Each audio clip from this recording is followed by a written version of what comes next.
저도 이제 그렇게 생각해서 이게 이제 양쪽에서 뭐 다투다가 자 그러면 한덕수 먼저 정리하자 결론 내자라고 이제 갔을 가능성에 대해서는 어떻게 보십니까? 네, 맞습니다. 아까 이제 스픽스에서 저희가 맨 처음에 이제 말씀드렸고 한덕수 총리 건으로 이게 길어진다 그랬는데 지금 이제 윤측과 극우가 주장하는 선입선출이 이제 모순이 있었죠. 예. 뭐냐면 접수순으로 보면 8, 9잖아요. 예. 윤이 먼저 됐고 한덕수가 나중에 왔고 그 다음에 변론 종결순으로 보면 한덕수가 먼저 이제 2월 19일 날 됐고 윤이 2월 25일 날 됐고 그러니까 서로 선입선출 그 주장이 안 맞는 거예요. 그러니까 그건 의미가 없어요. 그들이 예, 주장하는 건.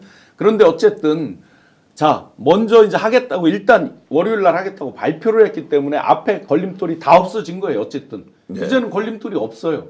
이면에서는 다 정리가 됐다.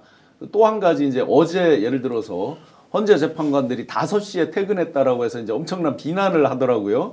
누가 비난을 하느냐? 극우들이 비난을 해요. 지금 그럴 정신 어딨냐? 이렇게 이제 비난도 하고 하는데 자 5시에 퇴근했다는 건 그분들이 뭐 지금 한가해서 그런 건 아닐 거고요. 상당 부분 많이 결정이 됐다라고 저는 해석을 합니다. 아 그렇게 이제 보시는구나. 저는 이제 어제 이 문제에 대해서 뭔가 결론이 안 났다.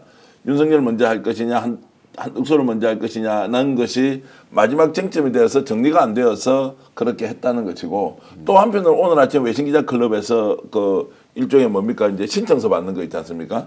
현재 출입기자로 등록하는 이 문제도 뭔가 내부적으로 소통이 있었으니까 자 외신기자클럽에서 그런 신청을 받았던 거지 전혀 논의가 없는데 어떻게 내일 21일 오전 10시까지 신청을 하라고 했겠느냐. 그런데 이제 또 원천적으로 헌재에서 그렇게 한 적이 없다라는 걸로 가면서 굉장히 이제 혼란스러운데 어찌됐든 우리가 정확하게 시청자 여러분들께 우리의 분석 범위 안에서는 정리 국면으로 가고 있느냐 아니면 이것이 갈등이 정폭되는 상황으로 가는가에 대해서 기본 방향은 좀 제시를 해드리는 게 맞을 것 같아요. 무책임하게 우리가 예를 들어서 이거 모르겠습니다. 어떻게 갈지 자 우리 지금 판단할 수 없습니다. 라고 하면 방송을 할 이유가 없는 거고요. 근데 뭐 국민들의 불안은 우리 국민들이 왜 불안할까요? 뭘 보고 불안할까요? 언론 기사를 보고 불안할까요? 언론 기사를 보고 불안해한다. 언론에서 사실은 국민의 불안을 부추기는 면도 있어요. 예.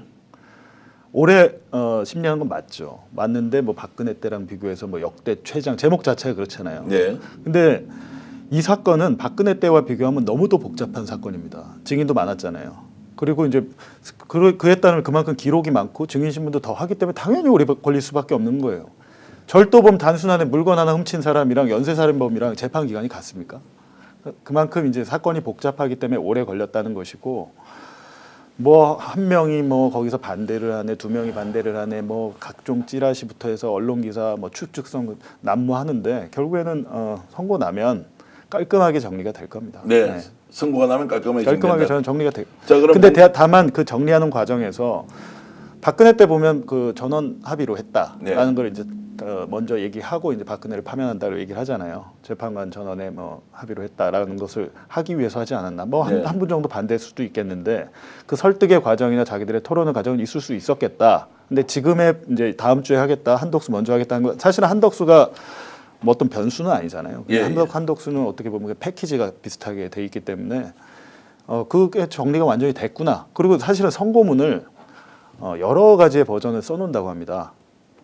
딱 평일 뭐 재판관들이 모여갖고 자 우리 이렇게 합시다.